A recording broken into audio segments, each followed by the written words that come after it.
భీమిలిలో జనసేన నేత పీతల మూర్తి యాదవ్ కీలక వ్యాఖ్యలు చేశారు. మాజీ ఎంపీ విజయసాయిరెడ్డి కుమార్తె నేహారెడ్డి అవ్యాన్ రియాల్టర్స్ సంస్థ పర్యావరణ విఘాతానికి పాల్పడుతుందని ఆరోపించారు. ఏపీ సీజెడ్ఏ జాయింట్ కమిటీ 5 సభ్యుల పరిశీలించి 17.40 కోట్ల రూపాయల జరిమానా విధించారని తెలిపారు.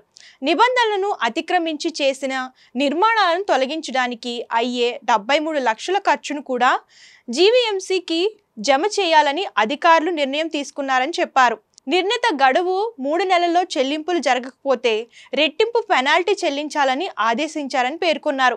ఇక రియాల్టర్స్ సంస్థతో పాటు నేహారెడ్డి, రోహిత్ రెడ్డిపై హైకోర్టు ఆదేశాలతో కేసు నమోదు చేశారన్న ఆయన విశాఖ తీర ప్రాంతంలోని 5 రెస్టారెంట్ అండ్ బార్లపై చర్యలకు ఆదేశించారని తెలిపారు. వైఎస్ఆర్ కాంగ్రెస్ పార్టీ ప్రభుత్వంలో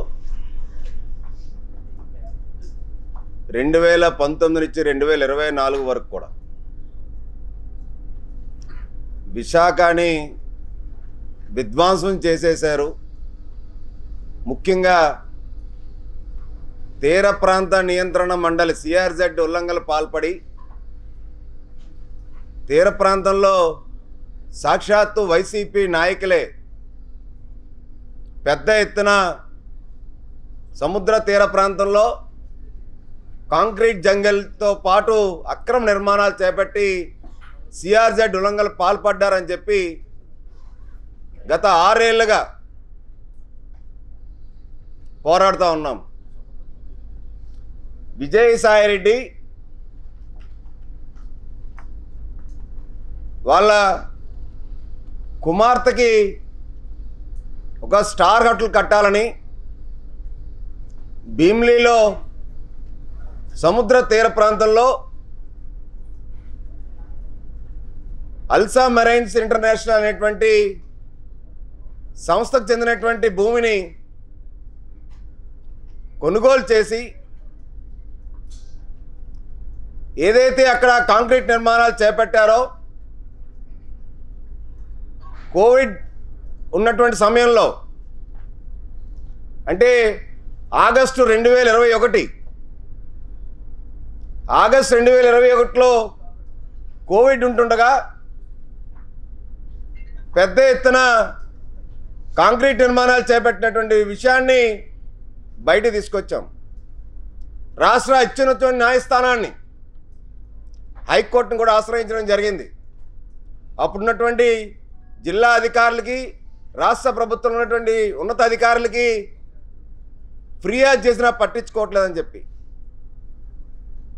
సముద్ర అలల కెరటాల దగ్గర 12 అడుగుల లోతు భూమి నుంచి ఇసుక మేటల నుంచి పెద్ద కాంక్రీట్ జంగల్ చేస్తున్నారని చెప్పి ఫిర్యాదు చేసిన ప్రభుత్వం అధికారం ఉందని చెప్పి ఉత్తరాంధ్రలో నెంబర్ 2గా అప్పుడు ప్రభుత్వంలో వెళ్ళినటువంటి వ్యక్తి దానిపైన హైకోర్టు వారు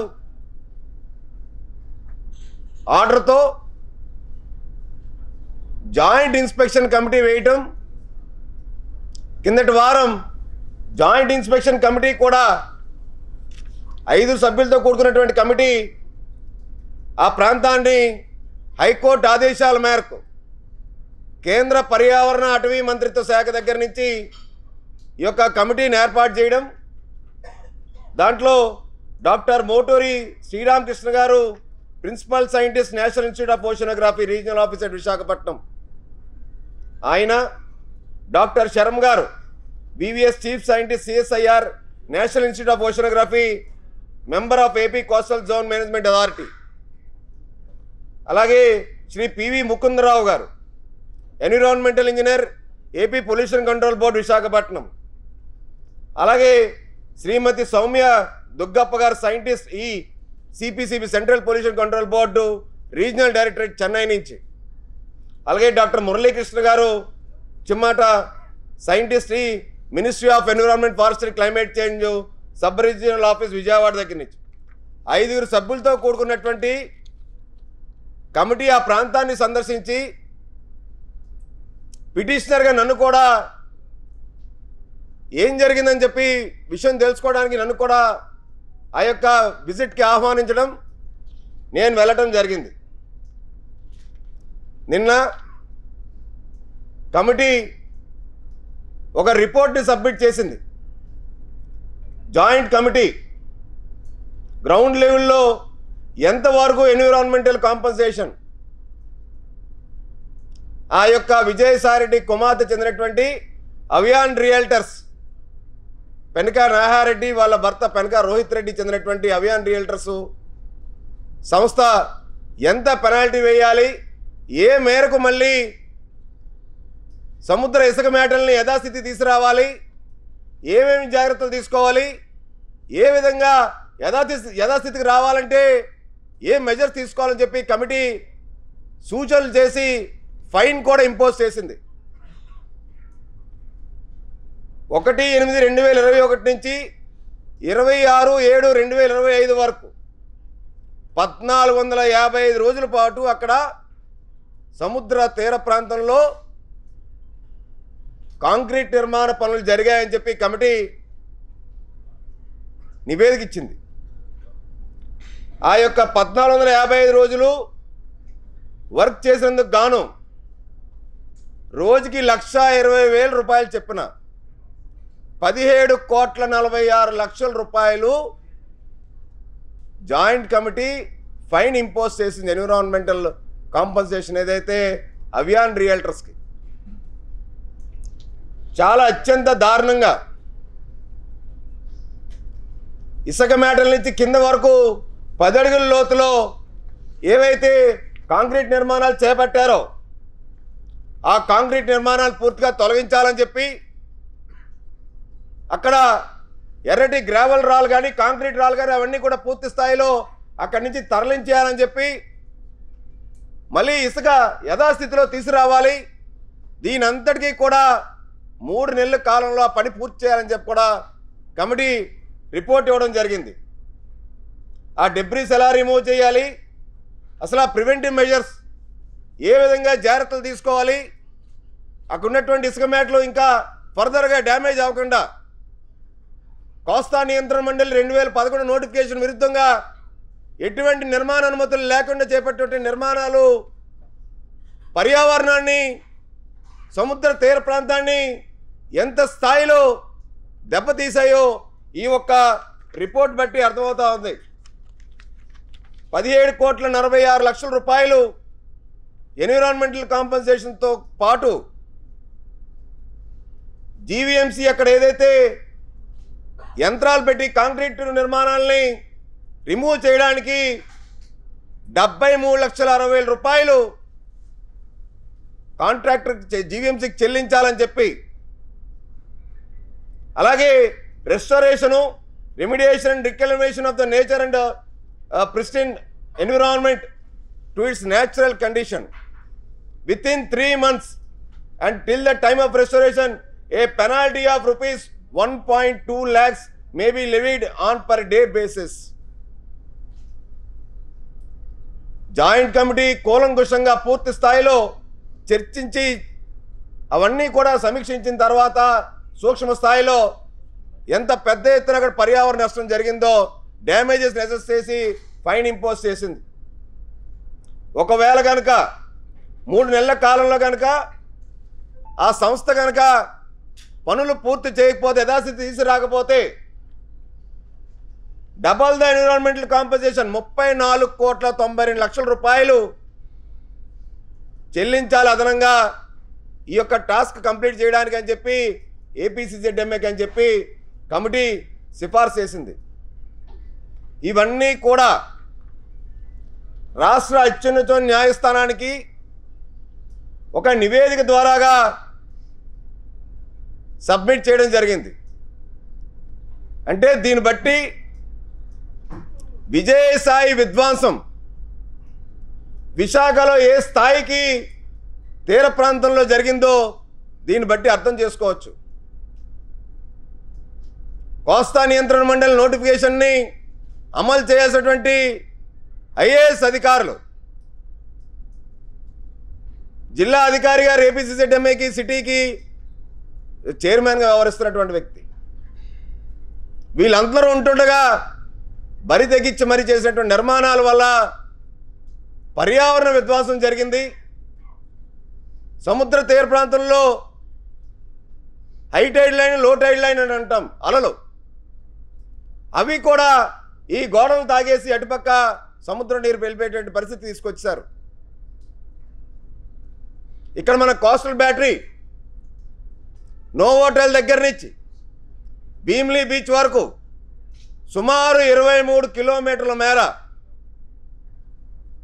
వైసీపీ ప్రభుత్వంలో, జగన్మోహన్ రెడ్డి ప్రభుత్వంలో పెద్ద ఎత్తున విధ్వంసం చేశారనడానికి ఇంతకన్నా సాక్ష్యం ఇంకేం కావాలి?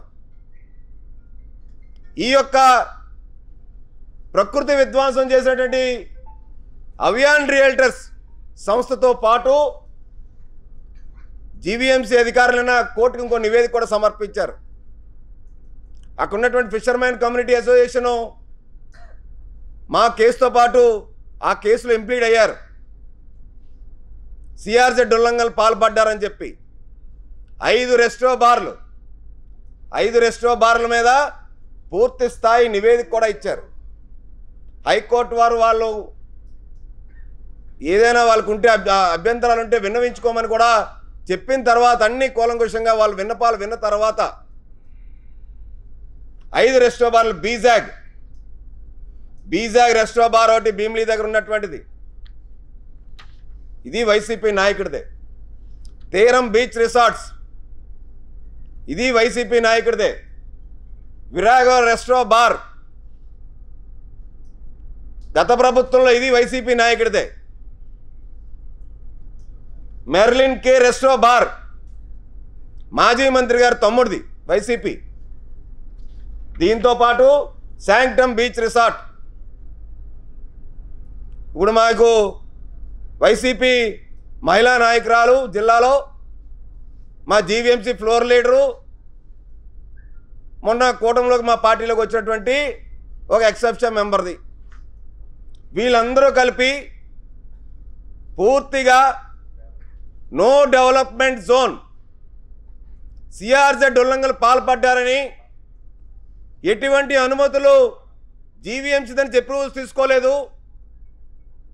సిఆర్జెడ్ దగ్గర నుంచి తీసుకోలేదు, యథేచ్ఛగా అధికారం ఉంది కదా అని చెప్పి తీర ప్రాంతంలో పెద్ద ఎత్తున గ్రౌండ్ వాటర్ కూడా డ్రా చేస్తారు, బోర్లు తవ్వేస్తారు సిఆర్జెడ్ ఉల్లంఘనల విరుద్ధంగా. ఇంత పెద్ద ఎత్తున ఉల్లంఘనలు పాల్పడి అక్రమ వ్యాపారాల కోసం వీళ్ళు చట్టాలు కూడా లెక్క చేయకుండా వ్యాపారాలు చేసుకుంటూ పోయారు. అందుకే జనసేన పార్టీ మా అధినాయకులు పవన్ కళ్యాణ్ గారి స్ఫూర్తి మేరకు న్యాయ పోరాటం, పర్యావరణాన్ని పరిరక్షించాలి, భావితరాలకి విశాఖ నగరాన్ని అద్భుతమైన నగరంగా, ఒక సముద్ర తీర ప్రాంతం ఏదైతే ఉందో ఒక మంచి టూరిజం హబ్గా తీర్చిదిద్దాలని చెప్పి ఒక తపనతో పనిచేస్తున్నటువంటి గొప్ప నాయకత్వంలో ఇన్ని పోరాటాలు చేసుకుంటూ వస్తున్నాం.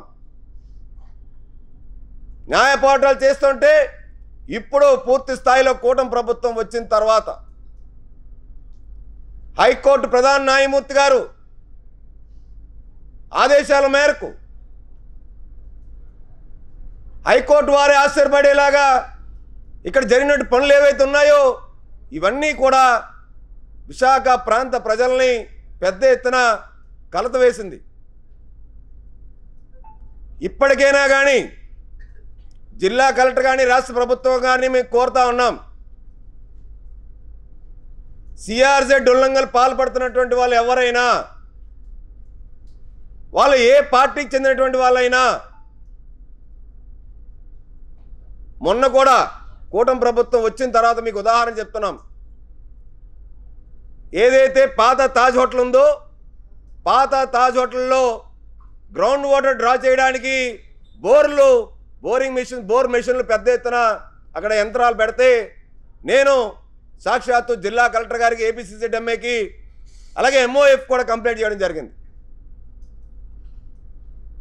గతంలో నోవోటెల్కి బోర్లు గ్రౌండ్ వాటర్ డ్రా చేయకూడదని చెప్పి హైకోర్టు ఆర్డర్స్ ఉన్నప్పటికీ కూడా మళ్ళీ అక్కడ పక్కనటువంటి వాళ్ళకి సంబంధించినటువంటి వెంచర్ ఏదైతే ఉందో ఆ నిర్మాణ పనుల్లో భాగంగా మళ్ళీ గ్రౌండ్ వాటర్ డ్రా చేయబోతూ ఉంటే నేను కంప్లైంట్ చేయడం జరిగింది. దాన్ని నిలిపేయడం జరిగింది.